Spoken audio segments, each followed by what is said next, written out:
Prior Extinction's Recode is now released on Roblox. However, in this video, I will be generalizing my overall experience through positives and negatives about the game. First, we will start with the positives. The semi-dynamic growth is as promised. After QA testers and a few stress tests from before, if you have seen my previous video about it, then you would see the total difference. Although many dinosaurs, especially the smaller ones, will still have some issues, but overall the performance of the semi-dynamic growth system that has now been applied to Recode has been flawless and much more smoother and more practical now in Recode when compared to the legacy version. And with that, of course, we must not forget the refreshing GUI that they now have. It is neat, compact, and it offers a lot of more options, especially for our perk system upcoming, genetics, and more. And with this new refreshing GUI, it looks so much cleaner than compared to the legacy version. And with the legacy version, we now have better movement, much more accurate and much more smoother in comparison. And of course, let's not forget that in time, we will be getting precise movement for each and every dinosaur. That even includes the bipedal ones that we have here. And a quality of life update that I have very much loved during Recode was the anti-underwater peeking mechanic, where any non-semi-aquatic dinosaurs cannot peek underwater to see if there are crocs inside or underwater. And that's a very cool quality of life feature which allows crocs more discreet ambushes. As most of you might know already, fall damage is now added to the game, where now you will receive damage and lose HP as you fall off cliffs.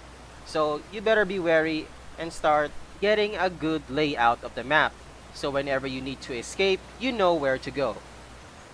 In Recode, most of the playables are now also free, and most of the apexes that we have are now half off their non-mastered amber price when compared to legacy. But don't worry, because not only Lowlands will have this discount, but every other ecosystem as well soon. Map waypoints. This was mentioned in my first stress test video, where dust pits, clay pits, and caves or burrows are now marked in the map when you visit them. This gives you the option to come back to that certain spot when you need it. However, I wish stationary food items will also be marked on the map, relevant to one's diet, such as anthills and seashells. Flashlight night vision. It's great. At night, it feels eerie and thrilling, especially when you couldn't see clearly far away. I wish, however, nocturnal playables have no flashlight night vision, and instead be given the same as the nocturnal night vision in prior Extinction Legacy. Bigger map with more POIs. The overall map now is much bigger and has more interesting points of interest, which players can now explore. And with seasons, it gives the map a different look every 3 in-game days. Seasons. Speaking of seasons, the map looks so much more alive and vibrant with now seasons being introduced. Although they don't offer much on the game's release, but it makes the map look dynamic and not so green all the time. My favorite season? Autumn.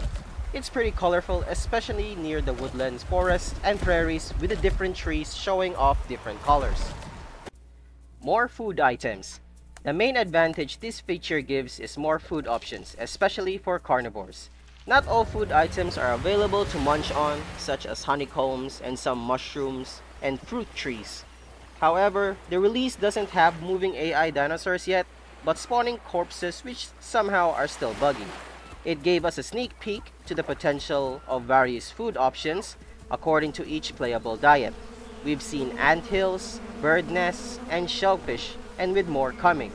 A small recommendation from me is that give each playable a different eating animation for each food type. That would be a neat thing to have.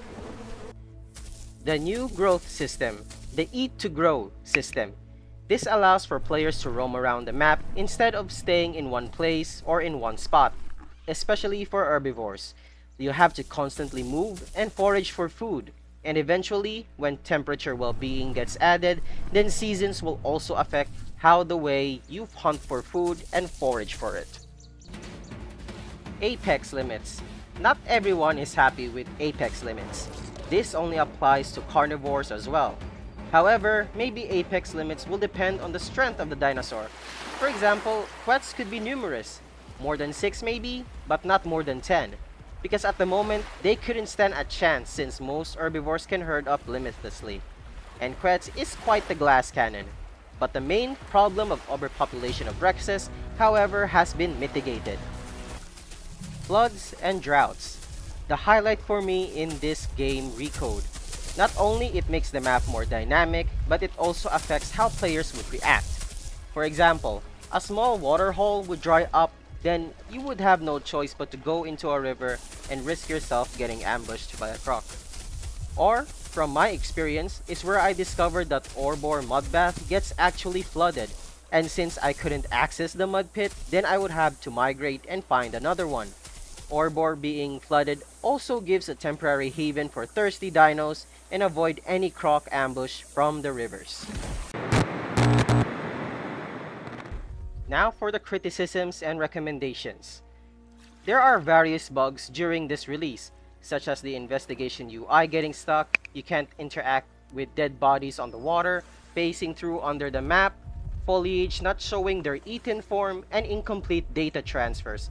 Although, as I made this video, there are now hot fixes and updates according to views being released, alignment, well-being, PvP, and general fixes. So, you could expect a better Recode version right about now. Lacking on well-being. Let's be honest, the main reason aside from food and the reason we couldn't grow as quick in Legacy is because our mass growth boost is also tied into our well-being stats, that being comfort, cleanliness, activity. Funny how devs overlook this vital and unique statistic, which is one of PE Legacy's realistic features. Although some people bypass this by certain methods and exploitation, but I hope they add this feature back soon.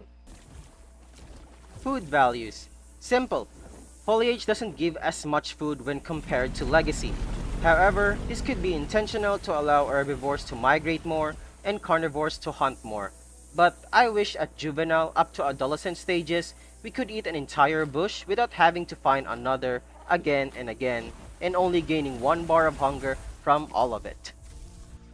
Eating foliage. Speaking of eating, in Legacy, when an herbivore or omnivore eats a clump of grass or foliage, it doesn't need to move and consistently needing to find the E or the investigate UI to eat.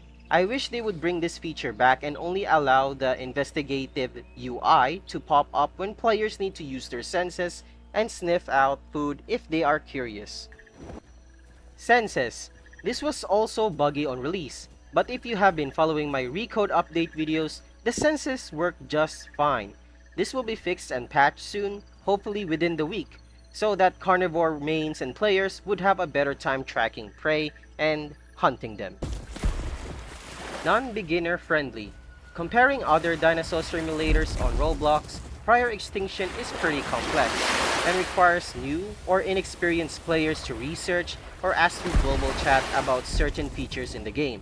Maybe a quick tutorial option in the main menu, and maybe before entering the game, it will ask if you are an experienced player or not, and offer them the tutorial if they are not. I haven't played Deinosuchus yet, but Utahraptor's pounce doesn't quite work in my experience, and it was quite unfair in this clip where I was just biting the Edmonto while taking no trample damage, and no matter how much they bit or tail whack me in the face, they couldn't hit me even once. This may be just me. I have no problem with the accurate attack boxes, but maybe increased it a little bit, and it's far more difficult to hit things now, and with the animation delay, it makes you quite some time to get used to the attack timings and animation when compared to Legacy. And for carnivores, maybe a pinning or grappling ability to allow them to lock in their prey when hunting. Why? Because herbivores can now pack up limitlessly. Then they're gonna need these abilities to help combat that. However, these are just my thoughts and impressions on Recode's release. Obviously, bug fixes and more updates are to come in this new game.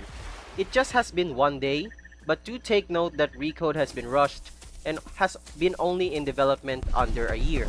Let's be patient and see how the devs will handle these criticisms and praise to their newly released game. This has been Dadomski, and I can't wait for the bug fixes and more updates to Recode. A new game, a new beginning. Until next time.